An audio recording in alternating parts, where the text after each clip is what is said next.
అంతకు ముందు వారము జరిగింది ఏమన్నా గుర్తుంటే నేను మళ్ళీ ఒకసారి గుర్తు చేస్తాను, మీరు మర్చిపోయినట్లయితే. మనం మార్క్స్ వార్త 3వ అధ్యాయంలో ఉన్నాము. మార్క్స్ వార్త 3వ అధ్యాయము 20వ వచనంలో 20 నుండి 21 మనం చదువుకున్నాము. అక్కడ ఏమైందో సన్నివేశం చెప్తాను. ఏంటంటే, యేసుప్రభు వారు కపెర్నహూముకు వస్తారు. అక్కడ చాలామంది గుంపు కూడి యేసుప్రభు వారిని బాగా తొందర పెడుతున్నట్టు ఉంటారు. శిష్యులందరూ, ఆయనతో పాటు ఉన్న వాళ్ళందరూ కూడా అసలు భోజనం చేయడానికి సరిపడా స్థలం కూడా లేనంత గుమ్ము కూడా వస్తారనమాట. ఇదంతా చూసి యేసుప్రభు వారి సొంత ఇంటివారు, అంటే బ్రదర్స్, యేసుప్రభు వారి సొంత అన్నదమ్ములు, అక్క చెల్లెళ్ళు ఏమనుకుంటారంటే ఆయనకు మతి చెల్లించింది అని చెప్తారు అందరితో. సొంత ఇంటి వారు చెప్తారు.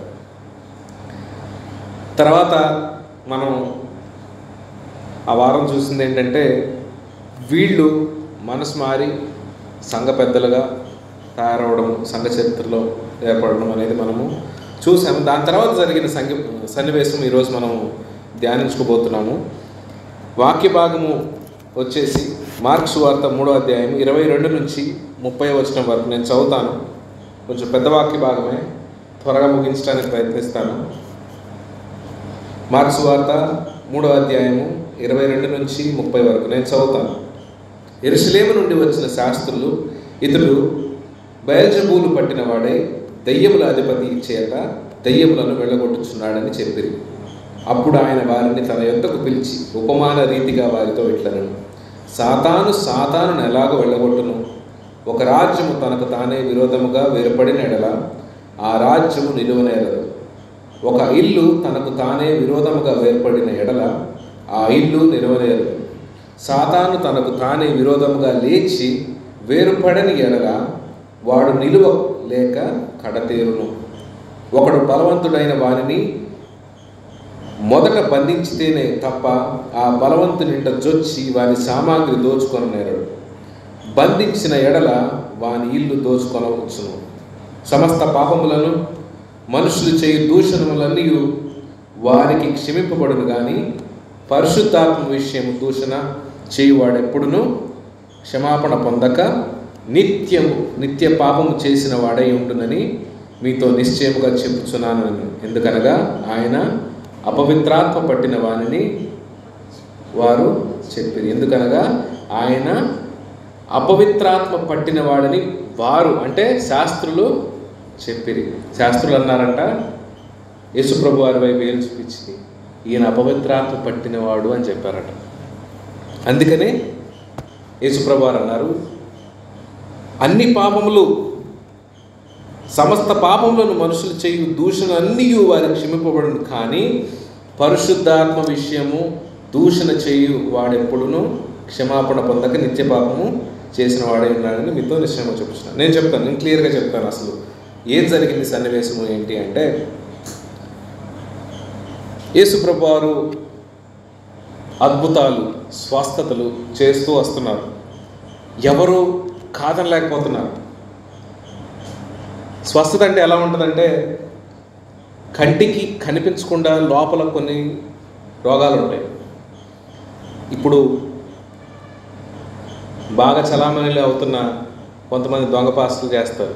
ఎవరికి కనిపించవు, అవి నయం అయిపోయింది పో అంటారు. అయిందో లేదో తెలియదు, కానీ అయిపోయింది పో అంటారు. పాపం వాళ్ళు కూడా అయిపోయిందని ఇంటికి వస్తారు, మళ్ళీ రెండో రోజు మళ్ళీ మొదలు. అలాంటి కాదు యేసుప్రభు వారు చేసింది. పుట్టుగుడ్డివాడు, కళ్ళల్లో కను బొమ్మలు కూడా లేవు, అసలు కళ్ళు గుడ్లు లేవు. యేసుప్రభు వారు చేయబెడితే కను గుడ్డు వస్తుంది. స్వస్థత అంటే అలా ఉంటుంది అన్నమాట. అసలు ఊచ చెయ్యిలో సారమే లేదు, పడిపోయిన చెయ్యిని లేపుతారు. సైన్స్కే అంతు చిక్కని అద్భుతాలు, ఆశ్చర్యాలు, స్వస్థతలు యేసుప్రభు వారు చేయడం మొదలుపెట్టారు. దీనికి ఎవరు ఎదురు చెప్పడానికి లేదు. ఎందుకంటే, అరే మేము రోజు చూసే గుడ్డివాడు, రోజు చూస్తున్న కుంటివాడు, రోజు చూస్తున్న పక్షవాతం కలిగిన వాడు, రోజు చూస్తున్న కుష్టివాళ్ళకి తెలుసా, వేళ్ళు ఉండవు. వేళ్ళు చిన్న చిన్న కొరస అయిపోయి ఉంటాయి వేళ్ళు, మళ్ళా వేళ్ళు తిరిగి వచ్చేస్తాయి యేసుప్రభు వారు స్వస్థపరిస్తే. ఒంటి నిండా కురుపులు మొత్తం స్వస్థపడుతుంది. ఎవరు కాదంటానికి లేదు ఇంకా. అయితే శాస్త్రులు ప్లాన్ వేస్తారు. ఏం ప్లాన్ వేస్తారు? ఇతడు అద్భుతాలు చేస్తున్నాడు, దీన్ని మనము చేయట్లేదని చెప్పడానికి లేదు. అందరూ ఒప్పుకుంటున్నారు, అందరూ ఆశ్చర్యపడుతున్నారు, అందరికీ బట్టబయలుగా అందరు ఎదురు చేస్తున్నాడు. మరి ఏం చేద్దాం? ప్లాన్ ఏంటి అంటే, ఇతడు చేస్తుంది సాతాను యొక్క సహాయంతో అని చెప్పి నింద వేసేస్తే ఒక పని అయిపోద్ది, అందరి మనసులు పాడైపోతాయి అని ప్లాన్ వేసుకున్నారు. ఇక్కడ జరిగింది అదే. అసలు ఇక్కడ జరిగిన సన్నివేశం ఏంటి? ఎందుకు వీళ్ళు యెరూషలేము నుంచి పయనమై వచ్చారు అని అంటే, యేసు ప్రభు వారు ఇదే సన్నివేశము మత్తయి రాస్తాడు. మత్తయి 12వ అధ్యాయంలో వెళ్దాం. మత్తయి 12వ అధ్యాయంకి వెళ్ళినప్పుడు అసలు ఏం జరిగిందో మనకు అర్థమవుతుంది. మత్తయి 12వ అధ్యాయం 22వ వచనం నేను చదువుతాను. 12:22. అప్పుడు దయ్యం పట్టిన గుడ్డివాడును మూగవాడునైన ఒకడు ఆయన యొద్దకు తేబడెను. ఆయన వారిని స్వస్థపరిచినందున ఆ మూగవాడు మాట్లాడు శక్తియు చూపును గలవాడాయను. దయ్యములు పట్టిన వ్యక్తి గుడ్డివాడు, మూగవాడు. భయంకరమైన కాంబినేషన్ ఇది. దయ్యం పట్టిందంట, కళ్ళు లేవు, మూగవాడు. ఒక వ్యక్తి మూగవాడైతే ఖచ్చితంగా చెవిటివాడై కూడా అయి ఉండాలి. రాయబడలేదు కానీ మూగా చెవిటు రెండు కలిసి ఉంటాయి. ఎప్పుడు వినపడకపోతే మాట్లాడలేరు తెలుసా? పిల్లలకి వినికిడి లోపం ఉంటే వాళ్ళు మూగ పిల్లలు అవుతారు. ఎందుకంటే పిల్లలు ఎలా నేర్చుకుంటారు? మాటలు వినడం ద్వారా నేర్చుకుంటారు. అవునా కదా? పిల్లలకి వినికిడి ప్రాబ్లం ఉందనుకోండి, మాట్లాడలేరు. సో ఇతను మాట్లాడలేకపోతున్నాడంటే ఖచ్చితంగా చెవుడు కూడా ఉండాలి. ఇటువంటి భయంకరమైన స్థితిలో ఉన్న వ్యక్తి, పైగా మళ్ళీ దెయ్యం పట్టిన అపవిత్రాత్మ చేత పీడింపబడిన వ్యక్తిని తీసుకొస్తే ఆయన అతన్ని స్వస్థపరిచి దెయ్యమును వెళ్ళగొట్టి చూపును దయచేసి మాటలాటం దయచేశాడంటే పూర్తిగా స్వస్థత చేశాడు. అందుకు ప్రజలందరూ విస్మయము పొంది ఈయన దావీదు కుమారుడు కాడా అని చెప్పుకొనుచుండేది. పరిసయ్యులు ఆ మాట విని వీడు దెయ్యములకు అధిపతి అయిన బెల్జెబూలు వలనే దెయ్యములను వెలగొట్టుచున్నాడని కానీ మరి ఒకని వలన కాదండి. చూడండి అసలు వీళ్ళ ధైర్యం చూడండి. యేసుప్రభు వారిని ఎవరితో పోలుస్తున్నారో, ఎవరి సహాయంతో ఆయన ఇచ్చేస్తున్నాడో అని. ఆయన వారి తలంపులు ఎరిగి వారితో ఇట్లా తనకు తానే విరోధంగా, ఇది మనం ఇందాక చదువుకున్న దాంట్లో ఉంది. వీళ్ళకి వచ్చిన బాధ ఏంటయ్యా అంటే, ఒక వ్యక్తిని స్వస్థపరిచినందుకు అక్కడున్న ప్రజలు ఈయన దావీదు కుమారుడు కాడా, ఈయన మెస్సయా అనే కదా, మెస్సయ అయితేనే తప్ప ఇట్లాంటి పనులు చేయలేరు కదా, దెయ్యమును వెళ్ళగొట్టిన పని మీరు ఉన్నారు శాస్త్రులు పరిచయాలు, మీరేం వెళ్ళగొట్టలేకపోతున్నారు. ఒకానొక సమయంలో యేసుప్రభు వారు సమాజ మందిరంలో ఒక వ్యక్తిలో దెయ్యం ఉందని ఎవరికీ తెలీదు. యేసుప్రభు వారు వచ్చి సమాజ మందిరంలో ఆయన బోధించడం మొదలు పెడితే, దావీదు కుమారుడు నువ్వు అప్పుడే ఎందుకు వచ్చావు, మమ్మల్ని చంపడానికి వచ్చావని సమాజ మందిరంలో నుంచి లేయిస్తుడు ఒకడు దెయ్యం పట్టిన వ్యక్తి. వీళ్ళ వల్ల కాదు, శాస్త్రుల పరిచయాల వల్ల. అందుకు ప్రజలు అంటున్నారు ఈయనే నిజమైన మెస్సయ్యనేమో, అందుకనే దెయ్యాలు వెళ్ళిపోతున్నాయి, మూగా చెవిటి గుడ్డి వారందరూ స్వస్థపడుతున్నారని వాళ్ళలో ఒక ఆలోచన మొదలైనప్పుడు వీళ్ళు వాళ్ళ మనసుల్ని విషపూరితం చేయాలని ఏమంటున్నారు తెలుసా? ఊరుకోండి, ఈయన దెయ్యాల అధిపతి చేత స్వస్థపరుస్తున్నాడు, ఈయన దేవుడు కాదు అని చెప్పి ఆయన మీద బురద జల్లటానికి ప్రయత్నం చేస్తున్నారు అన్నమాట. అయితే యేసుప్రభు వారి హృదయ ఆలోచనలు తెలుసు కదా. బై ది వే, ఇక్కడ 22వ వచనంలో ఒక మాట రాయబడింది కదా, యెరూషలేము నుండి వచ్చిన శాస్త్రులు అని ఉంది కదా. ఈ శాస్త్రులు ఎక్కడి నుంచి వచ్చారంట? యెరూషలేము నుండి వచ్చారు. ఎక్కడికి వచ్చారు? కపెర్నహూము పట్టణంకి వచ్చారు. ఎంత దూరమో తెలుసా? 160 కిలోమీటర్లు. కేవలం ఇందుకే వచ్చారు వాళ్ళు. అంటే వాళ్ళ పట్టుదల చూడండి. మనము మందిరానికి వెళ్ళడానికి కిలోమీటర్ దూరం ఉంటేనే ఇన్ని సాకులు చెప్తాం. వీళ్ళు యేసు ప్రభువుని వేలెత్తి చూపించడానికి 160 కిలోమీటర్లు ప్రయాణం చేసి వచ్చారు. అంటే వాళ్ళకి ఎంత ఉక్రోషంగా ఉందో చూడండి. మళ్ళీ వీళ్ళు వచ్చే దారిలో సమరయ విలేజ్ ఉంటుంది, సమరయ ఊరు, అది చుట్టూ తిరిగి రావాలి. అందుకని ఇంత దూరం అవుతుంది వాళ్ళకి. మళ్ళీ సమరయ ఊర్లోంచి రారు వీళ్ళు, మళ్ళీ వాళ్ళు కుక్కలు అంటారు కదా వాళ్ళు. సమరయ ఊరు అవతల నుంచి వచ్చి కపెర్నహూము పట్టణానికి వచ్చారు. వీళ్ళ మనసు తెలిసిన యేసుప్రభు వారు అంటున్నారు, వాళ్ళందరినీ దగ్గరికి పిలిచి, శిష్యుల్ని, అక్కడ ఉన్న జనాల్ని, వీళ్ళందరినీ పిలిచి 23 వచనం, అప్పుడు ఆయన వారిని తన యొద్దకు పిలిచి ఉపమాన రీతిగా వారితో ఇట్లనెను. యేసుప్రభు వారు చక్కగా జవాబు చెప్తున్నారు. మీరు ఇప్పుడు అన్నారే మాట, దెయ్యాల అధిపతితో నేను స్వస్థపరుస్తున్నానని, ఇది ఎంత ఇల్లాజికల్ అంటారు తెలుగులో, అంటే ఇంగ్లీష్లో ఇల్లాజికల్ అంటారు. అంటే 1+1 కలిస్తే ఎంత? 2 కదా. మీరు చెప్పిన మాట ఎలా ఉంది అంటే అర్థం పర్థం లేని దానిలాగుంది, ఎందుకో చెప్తా చూడండి అని చెప్పి ఉపమాన రీతిగా, అంటే ఒక చక్కటి అర్థవంతమైన విషయంగా చెప్తున్నారు. 24వ వచనం, ఒక రాజ్యము తనకు తానే విరోధంగా వైరుపడిన ఎడల ఆ రాజ్యము నిలవనేరదు. ఒక రాజు ఉన్నాడు అనుకోండి, ఒక రాజ్యం ఉందనుకోండి, ఈ రాజే వాళ్ళ సైనికులందరినీ చంపించుకుంటా పోతున్నాడు, నిలబడుతుందా రాజ్యం? ఈ రాజే ఉన్న మంత్రులందరినీ చంపించుకుంటూ పోతున్నాడు అనుకోండి, ఉన్న సైనికులందరినీ చంపించుకుంటూ పోతున్నాడు, లాస్ట్కి మిగిలేదవడు రాజు ఒకడు మిగులుతాడు.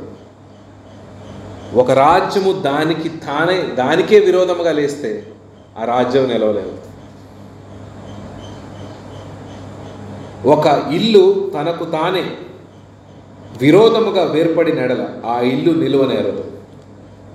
ఇంట్లో వ్యక్తులు 4 ఉన్నారనుకోండి, కుటుంబంలో 4 కొట్టుకుంటున్నారు అనుకోండి, ఒకళ్ళంటే ఒకళ్ళు పడదు, 4. తండ్రి అంటే పిల్లలకు పడదు, పిల్లలంటే తండ్రికి పడదు, తండ్రి అంటే భార్యకి పడదు, భార్య అంటే తండ్రికి పడదు, భార్య అంటే పిల్లలకు పడదు, పిల్లలంటే తల్లికి పడదు. ఈ 4కి ఎవరికి పొందం లేదనుకోండి, ఉంటారా ఇంట్లో? ఎటోళ్ళు ఎటు దిక్కుపోతే అటు దిక్కుపోతారు. యేసుప్రభు వారు చెప్తున్న మాటలే. యేసుప్రభు వారు మాట్లాడితే ఎంత మధురంగా ఉంటుందంటే, విషపూరితమైన వాళ్ళ మనసుల్లో అర్థమయ్యేలాగా మెల్లమెల్లగా మీరు ఆలోచిస్తుంది ఎట్లుందో తెలుసా? అర్థం పర్థం లేని దానిలాగా ఉంది. నేను చెప్తున్నా చూడండి, ఒక రాజ్యము దానికి విరోధంగా అదే లెగవదు, ఒక ఇల్లు తనకు తానే విరోధముగా లెగవదు. సాతానుడు తనకు తానే విరోధముగా లేచి వేర్పడిన ఎడల వాడు నిలువలేక కడతేరుడు. సాతానుడే వాడే ఎలా తరుముకోగలుగుతాడు? ఒక దెయ్యము దాన్నే తరుముకొని ఎట్లా తరుముకుంటుంది? మీరు మాట్లాడే దాంట్లో అర్థం ఉందా అని చెప్పి చెప్తా ఉన్నారు.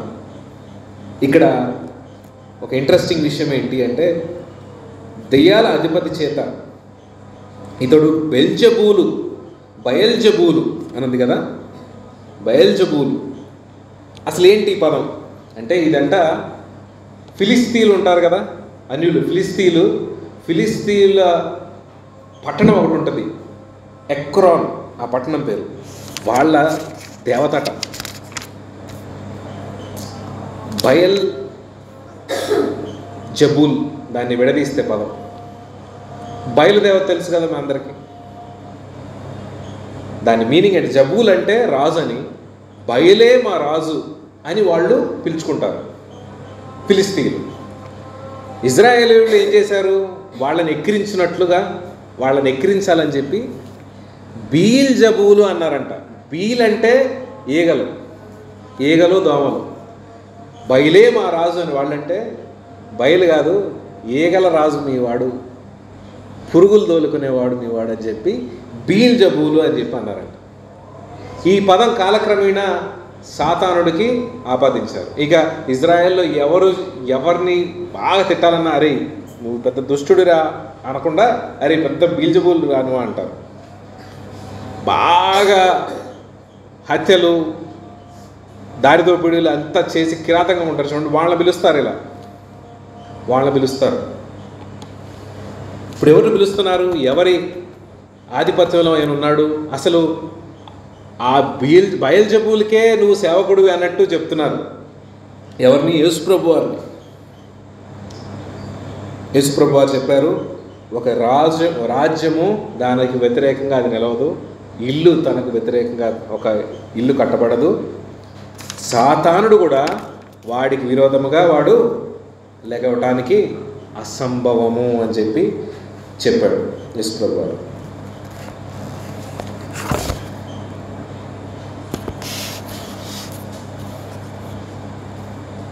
ఇరవై 27వ వచనానికి వెళ్దాం. ఒకడు బలవంతుడైన వానిని మొదట బంధించితేనే తప్ప ఆ బలవంతుని ఇంట చొచ్చి వాని సామాగ్రి దోచుకొననేరడు. బంధించిన ఎడల వాని ఇల్లు దోచుకొనవచ్చును. విన్నారా? ఈ వచనం ఎప్పుడైనా విన్నారా? నేను అంతకుముందు చదివినప్పుడు ఈ బలవంతుడు యేసుప్రభు వారేమో నాకు అర్థం కాలేదు. యేసుప్రభు వారు ఆయన మనసులో ఉన్నది నాకు తెలిసి యెషయా గ్రంథము 49వ వచనము 49వ అధ్యాయం 24వ వచనం అని చెప్పి కొంతమంది చెప్పారు. అది చదివిన తర్వాత నాకు ఇంకా మంచిగా క్లారిటీ వచ్చింది. ఈ బలవంతుడు ఎవరు, కొల్లగొట్టిన వ్యక్తి ఎవరు, దాని అర్థం ఏంటి అంటే యెషయా గ్రంథానికి వెళ్దాం. ఒక మాట, యెషయా గ్రంథము 49వ అధ్యాయము 24-25 వచనాలు నేను చదువుతాను. బలాఢ్యుని చేతిలో నుండి కొల్ల సొమ్ము ఎవడు తీసుకొనగలడు? భీకరులు చెరపట్టిన వారు విడిపింపబడుదురా? యెహోవా ఇలాగ సెలవిచ్చుచున్నాడు, బలాఢ్యులు చెరపట్టిన వారు సహితము విడిపింపబడుదురు, భీకరులు చెరపట్టిన వారు విడిపింపబడుదురు. నీతో యుద్ధము చేయు వారితో నేను యుద్ధము చేసేదను, నీ పిల్లలను నేను రక్షించదను. ఇక్కడ యేసుప్రభు వారు అంటున్నారు, బలాఢ్యుడు సాతానుడైతే వాణ్ణి ఎదిరించి వాడి చెరలో ఉన్న పిల్లల్ని రక్షించేది నేను.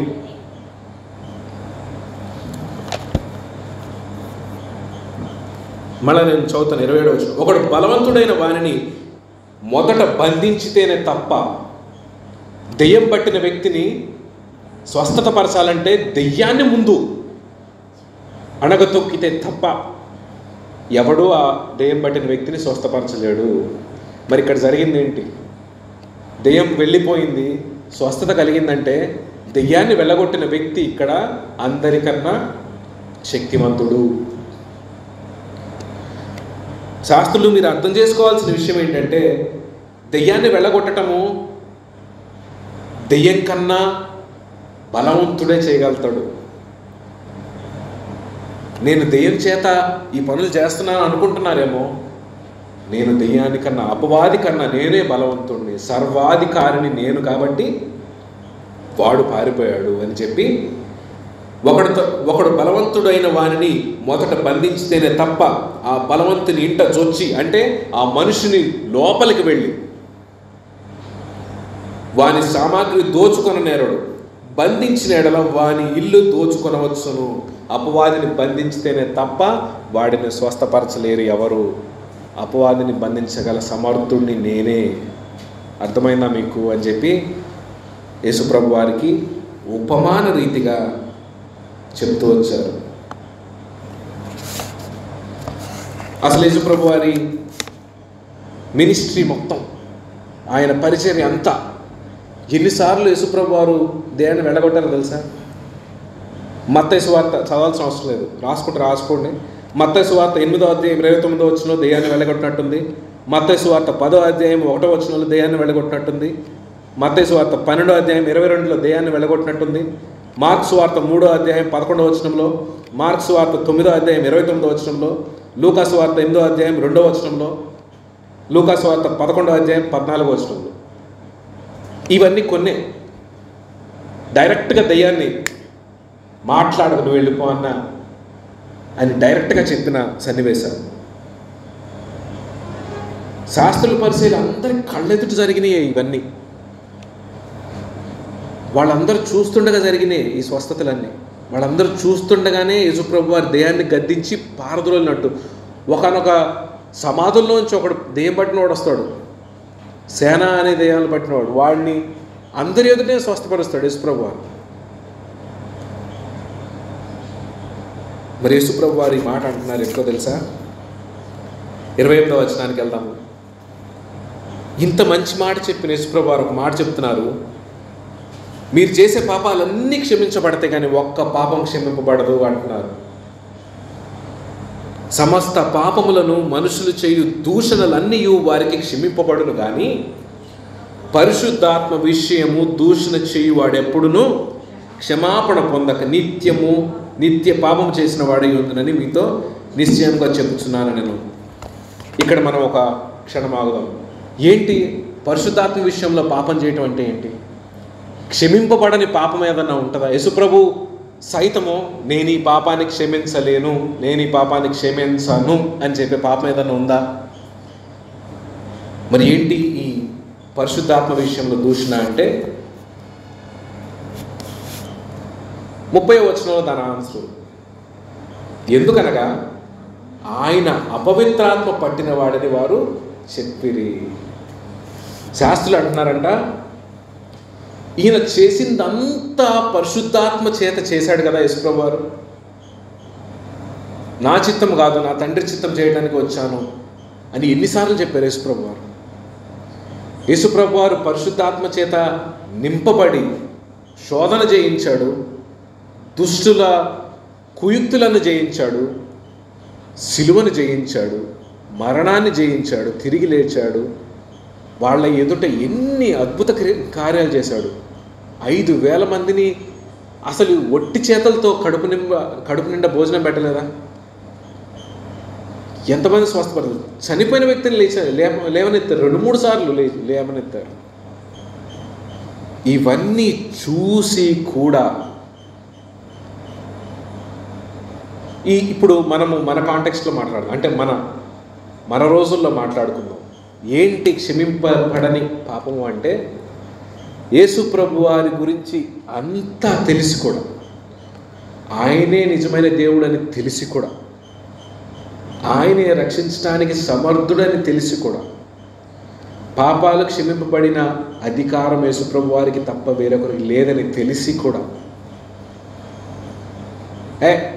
ఏం లేదు యేసు ప్రభు వారు లేదు, ఏం లేదు అంటారు. చూడండి, ఇప్పుడు వీళ్ళు అన్నారు చూసారా, యేసు ప్రభు వారిని తిరస్కరించడమే క్షమింపబడని పాపం. ఎవడైనా యేసు ప్రభు వారిని తిరస్కరిస్తే వాడికి లేదు పరలోకం. వాక్యం అయితే స్పష్టంగా ఉంది, నేనే మార్గము సత్యము జీవము అని ఉంది. సింపుల్. ఆ క్షమింపబడని పాపము ఏంటయ్యా అంటే యేసుప్రభు వారి జీవితాన్ని అంతటినీ ఒక సున్నాలాగా పరిగణించడమే. యేసుప్రభు వారి జీవితం సున్నానా? ఎంత చేశాడు యేసుప్రభు వారు మన కోసం? అసలు దేనికి అర్హత లేని వాళ్ళని పరలోకం చేర్చడానికి ఆయన ప్రాణాన్ని పెట్టాడు యేసుప్రభు వారు. దీని గురించే నూతన నిబంధనలో ఒక మాట ఉంటుంది. ఇదే మాట యేసుప్రభు వారు చేసిందంతా చూసి నిర్లక్ష్యంగా ఆయన చేసేది ఏదోలే, ఆయన దెయ్యం బట్టి దెయ్యాన్ని సహాయంతో చేస్తున్నాడు అని వ్యక్తులు ఉంటారు చూసారా? వాళ్ళ కోసము హెబ్రీ పత్రికలో ఒక మాట రాయబడింది. హెబ్రీ పత్రిక 2వ అధ్యాయం. చులకనగా యేసుప్రభు వారిని ఎంచిన వారి కోసమే ఈ మాట. 2వ అధ్యాయము 3-4 వచనాలు నేను చదువుతాను. ఇంత గొప్ప రక్షణను మనము నిర్లక్ష్యం చేసిన ఎడలా ఎలాగ తప్పించుకుందాము? అట్టి రక్షణ ప్రభువు బోధించుట చేత ఆరంభమై దేవుడు తన చిత్తానుసారముగా సూచన క్రియల చేతను మహత్కార్యముల చేతను నానా విధములైన అద్భుతముల చేతను వివిధములైన పరిశుద్ధాత్మ వరములను అనుగ్రహించుట చేతను వారితో కూడా సాక్ష్యమిచ్చుచుండగా వినిన వారి చేత మనకు దృఢపరచబడెను. ఇదే కదా జరిగింది. శాస్త్రులు పరిచయాలు అందరి ఎదుట ప్రభువు బోధించు చేట ఆరంభమై దేవుడు తన చిత్తానుసారంగా సూచన క్రియలు ఎన్ని చేశారు యేసుప్రభు వారు యూదులకు? సూచన క్రియలు చేశారు, మహత్కార్యములు చేశారు, నానా విధములైన అద్భుతములు చేశారు, పరిశుద్ధాత్మ వరములు అనుగ్రహించారు. ఇవన్నీ చూసి కూడా ఇంత గొప్ప రక్షణను మనం నిర్లక్ష్యం చేస్తే, ఇవన్నీ చూసి కూడా యేసుప్రభు వారిని పక్కన పెడితే మనం ఎలాగ తప్పించుకుందాము? అదే అంటున్నారు యేసుప్రభు వారు. క్షమింపబడని పాపం ఏదన్నా ఉందంటే అది మీరు నన్ను తిరస్కరించడమే. తండ్రి అంగీకరించడు. ఇంకా తండ్రి అంగీకరించడు. కుమారుని చేతనే తండ్రి మనల్ని నీతిమంతులుగా తీరుస్తాడు. ఇదే హెబ్రీ పత్రిక 6వ అధ్యాయంలో మాట రాయబడింది. 6వ అధ్యాయం 4 నుండి 6 వచనాలను చదువుతాను. ఒకసారి వెలిగింపబడి పరలోక సంబంధమైన వరమును రుచి చూచి పరిశుద్ధాత్మలో పాలివారై దేవుని దివ్యవాక్యము రాబో యుగ సంబంధమైన శక్తుల ప్రభావమును అనుభవించిన తరువాత తప్పిపోయిన వారు తమ విషయంలో దేవుని కుమారుని మరల సిలువ వేయచ్చు బాహాటముగా ఆయనను అవమానపరచుచున్నారు కనుక మారు మనసు పొందినట్లు అట్టి వారిని మరల నూతన పరచుట అసాధ్యము. అన్నీ చేసి మందిరం చుట్టూను తిరిగి సేవకుల చుట్టూ తిరిగి మందిరంలో ఎన్ని సాక్ష్యాలు వింటాం మనం. మందిరంలో దేవుడు చేసిన కార్యాలు ఎన్ని వింటాం మనం. ఇవన్నీ విని యేసుప్రభు దేవుడని రుచి చూసి అన్నీ చేసి విడిచిపెట్టి వెళ్ళిపోయేవాడు ఉంటారు. ఏముందిలేండి, ఎవరైనా ఒకటే, ఏదైనా పరలోకమైన మార్గమే అని అంటారు చూడండి. వాళ్ళకి మరలా మారు మనసు రావడం అనేది అసాధ్యమని బైబిల్ చెప్తుంది. ఈ శాస్త్రులు పరిసయ్యులు అదే మార్గంలో ఉన్నారు. యేసుప్రభు వారి పరిచర్య అంతటినీ అపవాది క్రియలుగా బురద చల్లే కార్యక్రమం మొదలుపెట్టారంట చూడండి. మనం ప్రార్థన చేసుకున్నాం. యేసుప్రభు వారు అంటున్నారు కదా, ఆ బలవంతుణ్ణి నేనే, అపవాదిని సైతం ఎదిరించి వాడు చెరపట్టిన వ్యక్తులను విడిపించగల శక్తిమంతుణ్ణి నేను. కానీ నన్ను మీరు తిరస్కరిస్తే అది దేవుని దృష్టిలో, తండ్రి దృష్టిలో క్షమింపబడని నేరము. ఎవడైనా క్రీస్తునందు ఉన్నవాడైతే వాడు నూతన సృష్టి అని వాక్యం ఉంది. క్రీస్తే మనకు ముఖ ద్వారముగా ఉన్నాడు. ఆయన ద్వారానే మనము తండ్రిని చేరగలుగుతాం. ఆయన ద్వారానే మనకి నీతి ఇవ్వబడుతుంది.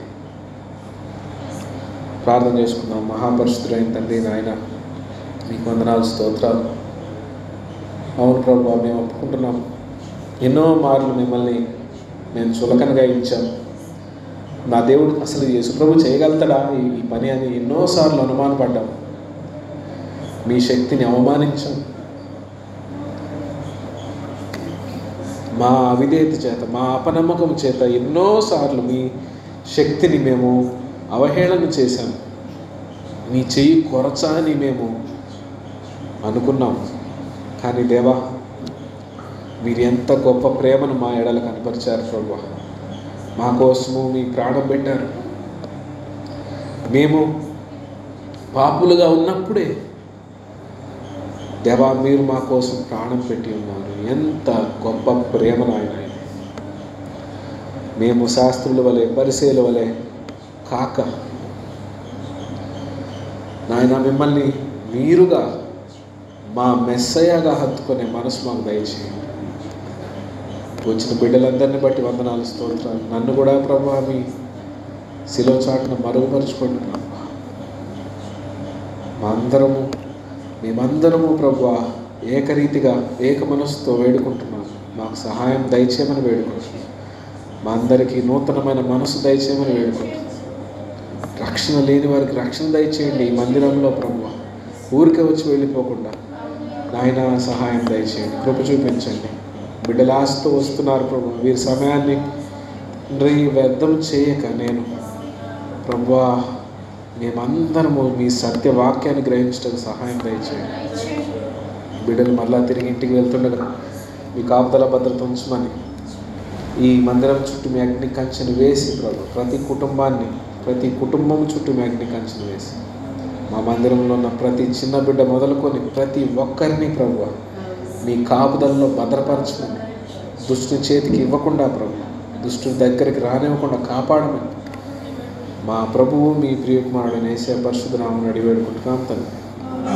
ఆమేన్. ఆమేన్. అందరికీ